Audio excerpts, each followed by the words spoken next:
একটা পাখি জঙ্গলের মধ্যে উড়ছিল। হঠাৎ দেখে এক ক্ষুধার্ত বাজ তার দিকে ধেয়ে আসছে। চারপাশে তাকিয়ে পাখিটা একটা গাছ দেখে যেখানে ছোট একটা গর্ত আছে।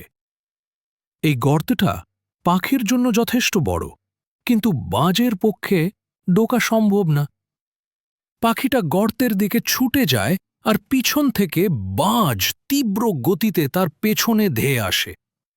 শেষ পর্যন্ত পাখি নিরাপদে গর্তে ঢুকে পড়ে।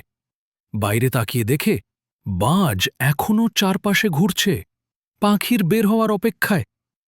পাখিটা খুব ভয় পায়। ওপরে বাজ, বিপদ।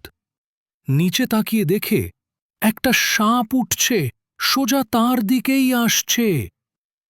এদিকে হঠাৎ পাশ থেকে দেখে একটা ছোট ছেলে দাঁড়িয়ে আছে, হাতে একটা বিবি গান, আর ছেলেটা তাক করে আছে পাখির দিকেই।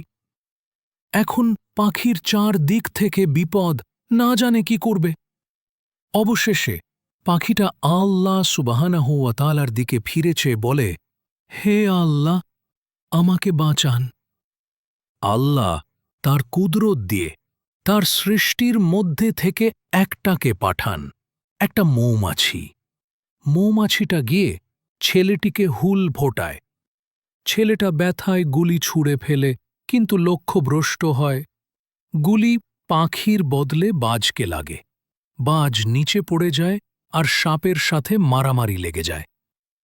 এভাবে পাখিটা নিরাপদে পালিয়ে যেতে পারে। জীবনে অনেক সময় এমন হয়, সব দিক থেকে সমস্যা এসে পড়ে, কিন্তু আল্লাহ সুবহানাহু ওয়া তাআলা তখনই সাহায্য করেন যখন আমরা সবচেয়ে বেশি তাঁর উপর ভরসা করি। যখন তুমি আল্লাহর দিকে ফিরে চাও, তখন তিনিই তোমার সমস্যার সমাধান করে দেন।